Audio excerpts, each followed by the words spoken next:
Alright, let's get started. Let us get started. Wonderful. Let's open up with a quote. Like I said in the last video, we are getting into the dramas of Exodus. Let's start out with, "Look, stranger, on this island now, the leaping light for you discovers. Stand stable here and silent be, that through the channels of the ear may wander like a river the swaying sound of the sea." This is from Adin, On This Island. So, the things that are leaping out to me in this little poem or what have you, this little paraphrasing of words, is silence, stillness, calmness. What we are going to talk about is kind of the opposite of all of that, but there are some events that take place in which the Israelites are spared completely from.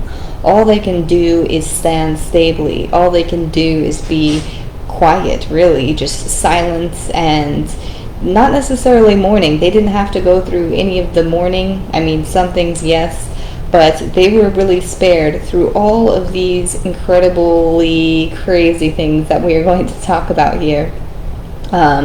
Yes, just they are spared completely. So we will also learn about the silence of maybe the first holiday ever recorded in biblical texts, the first celebration, the first ritualistic holiday and celebration that is still celebrated today. Very first one in the Bible is recorded here today, besides maybe a wedding or something of that nature. So yes, let's go ahead and get into this drama here. This is part 3 of Exodus. Moses was 80 years old, and Aaron was 83 when they spoke to Pharaoh. So this is what I was trying to clear up in the last talk, part 2 of Exodus, because I didn't know exactly if Aaron was his younger or his older, but now we are clear here that Aaron is Moses' older brother, which is why he is spared with the murdering of the young children in Egypt, right?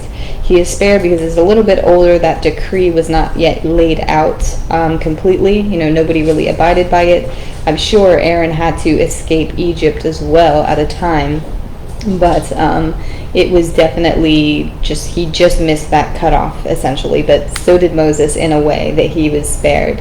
But anyways, Aaron is Moses' elder. They were very close in age, though. Let's continue. "This is what the Lord says.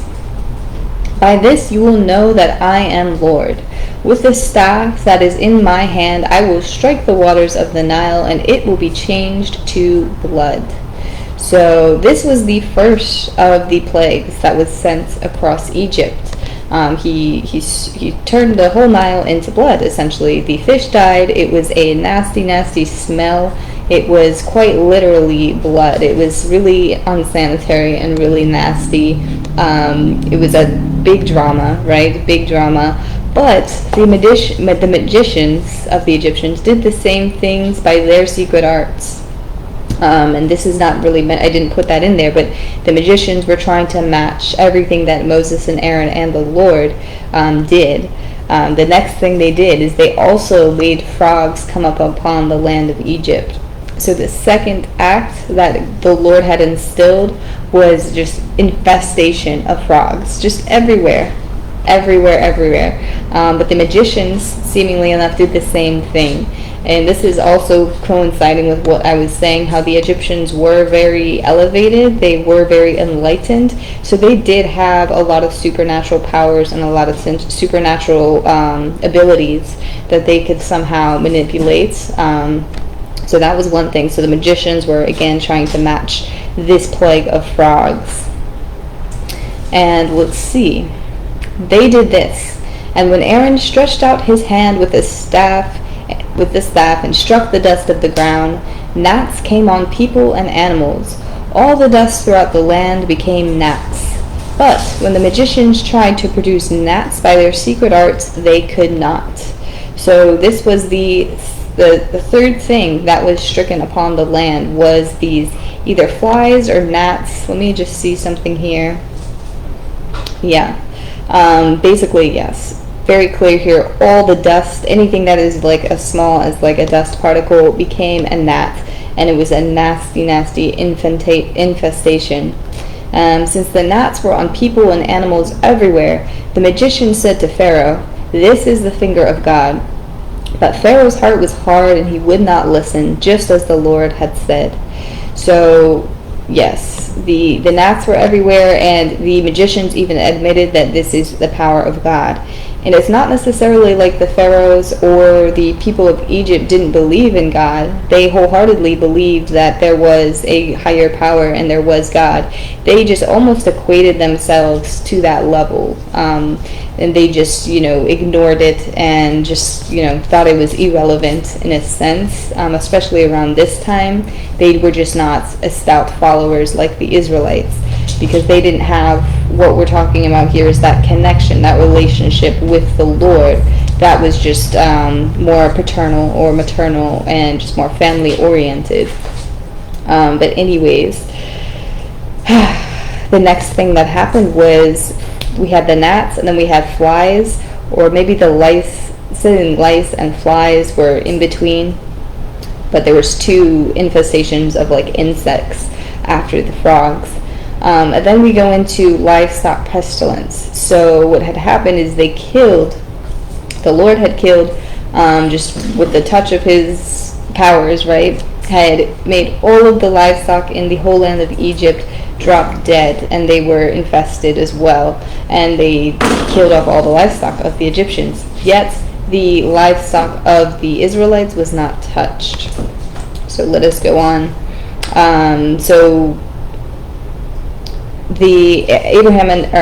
Moses and Aaron at this time were telling Pharaoh, it's like, okay, you're not listening, your heart is hard, we are going to take a journey to go sacrifice to the Lord. So, yes, they can do it in the land of Egypt. They had to go out where the Lord had commanded them. So they're saying here, we must take a 3-day journey into the wilderness to offer sacrifices to the Lord our God as he commands us. Because while all this is happening and all these plagues are hitting Egypt, the Pharaoh is actually asking both Moses and Aaron to pray for him, and to, even though he's so, not able to work, they're not able to work with him, and they're not able to convince him to let the people go, but Pharaoh is definitely becoming distressed, and he's asking them to pray for him. So they go and they offer sacrifices to the Lord. And then Pharaoh investigated and found that not even one of the animals of the Israelites had died, yet his heart was unyielding, and he would not let the people go. Okay, so that is one thing too that we'll learn about, that the God. Let me just go and continue here. Anyways, you set yourself against my people and will not let them go, Moses said. Therefore, at this time tomorrow, I will send the worst hailstorm that has ever fallen on Egypt, from the day that it was founded until now. So apparently, hailstorms were a thing in Egypt, but this was going to be the worst one.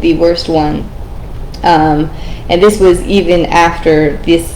I leave these ones out, but there was a plague of boils as well, where everybody just had nasty boils. Animals had boils all over their face. That was another one. Anyways, we are continuing. Then Pharaoh summoned Moses and Aaron. He's admitting, this time I have sinned, he said to them. The Lord is in the right, and my people are in the wrong.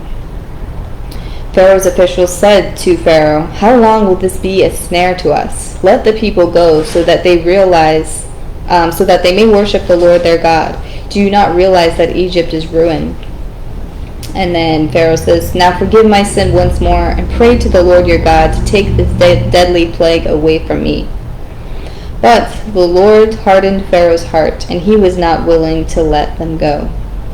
So all of this is happening, right? And he's realizing at this point, we had the hail, we had after that locusts, after that darkness, and then we are going to discover what is next. So at this point, Pharaoh and his officials are scared. They're asking still for prayers and them to, lift each and every plague, each and every time Moses and Aaron pray to the Lord and he removes the plague, he lifts it. And of course this is going on over a span of I don't know how many times, and I don't know what exactly the time frame is, but it's just so much trauma at once. Yet the Lord at this point is manipulating Pharaoh's heart. And we talk about this in the Quran, how God will put a seal over your heart. God can put a seal over your heart. He can put a seal over, your ears and how you speak. Just if he knows you're just not a good believer, or you're not committed to him, right? He can put a seal over your heart. So that is what is happening. As much as Pharaoh wants to just call for a truce and give up, God is actually making it impossible for him and keeping him in this stubborn nature and mindset.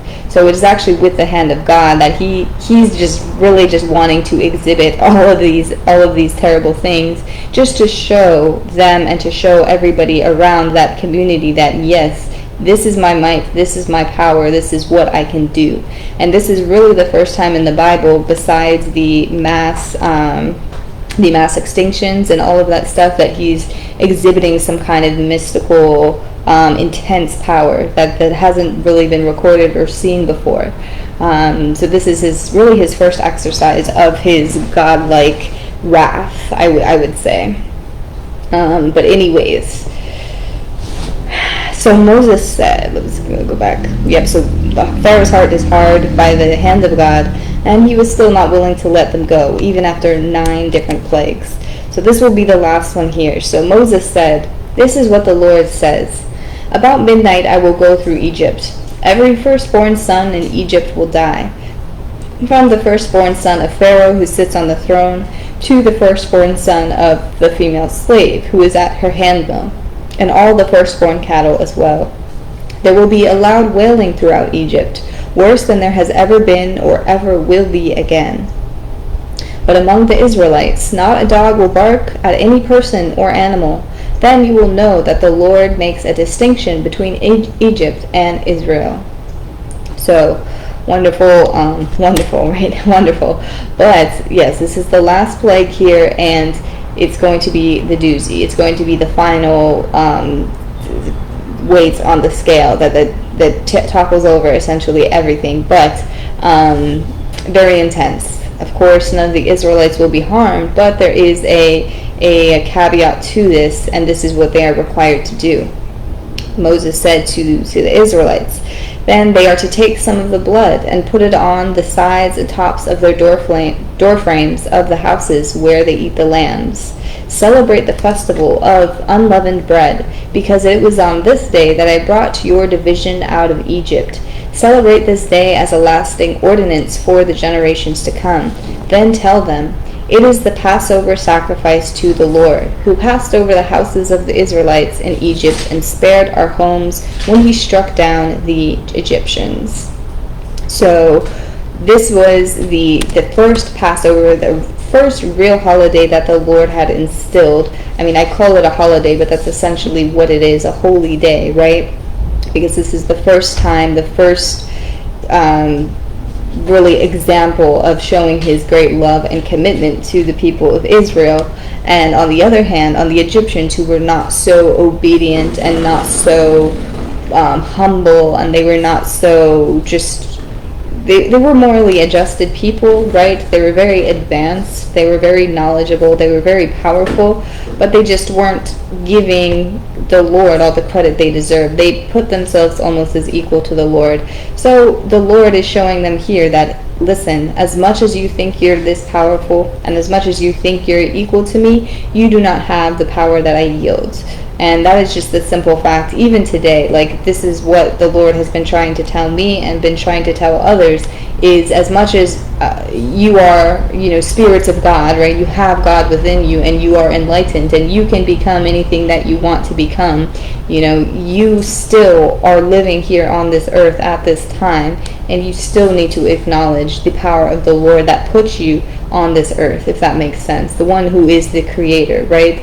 That still needs to be acknowledged. And this is just really a great example of his great might and power and his ability, that he can just, with a wave of a hand, with just a thought that all of these things could take place, right?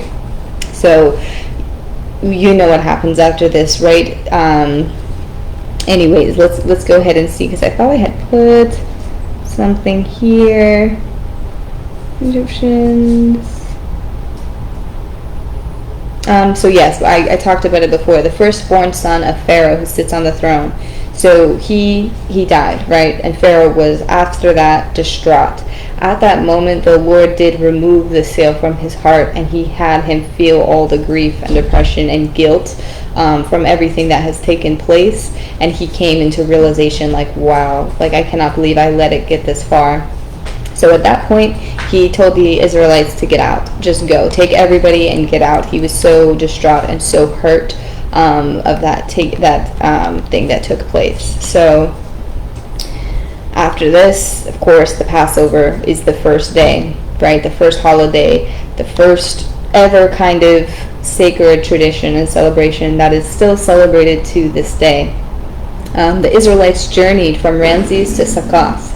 There were about 600,000 men on foot, besides women and children. The Lord said to Moses and Aaron, "These are the regulations for the Passover meal. No foreigner may eat it. May the whole community of Israel must celebrate it," or the whole community of Israel must celebrate it. "Eat unleavened bread during those 7 days. Nothing with yeast in it is to be seen among you, nor shall yeast be seen anywhere within your borders." So when Pharaoh let the people go, God did not leave them on the road through the Philistine country, though that was shorter, for God said if they face war, they might change their minds and return to Egypt. So kind of a few things here. The Lord is giving the regulations of the Passover meal. You might be wondering, as maybe a Catholic or a Christian or Muslim, why you've never celebrated Passover. This is why. Because no foreigner, right, that's not of Jewish descent or Hebrew descent would be able to partake in a Passover meal. Of course, there are exceptions where you might have gotten invited to one with like a girlfriend or a boyfriend or something like that, becoming a part of the family, right? But traditionally, no foreigner is allowed to celebrate the Passover. But the whole community of Israel must celebrate it. That is why it is such a profound holiday and is still celebrated today. It's something that, again, we talk about standing the test of time and why these things are important and why these things matter, because it really brings us back into the beginning and the foundations of where we came from as a people. So again, this thing is celebrated still today, and rightfully so. It's something that is set, right? It's something that's set in stone, and it's a remembrance of God demonstrating his power and his grace and his saviorship to an entire nation. And we talked about this, 600,000 men on foot, besides women and children. So that just puts it into perspective on how many people were enslaved in Egypt at this time. 600,000 men on foot, and that was not including women and children. So that shows the gravity of the situation and how severe the situation was, how many people. And it goes to show the fruitfulness of the Israelites, right? We talked about, the families that were involved and the families that were in Egypt at the time. Just to give you an idea, I know we just mentioned it before, but this was the sons of Reuben, the firstborn sons, the sons of Simon, the sons of Levi, Gershon, Kohath, and Merari, the sons of Gershon, Kohath, and Merari. So literally all of these people that came from Jacob, right, all of these brothers had populated enough to create 600,000 other men.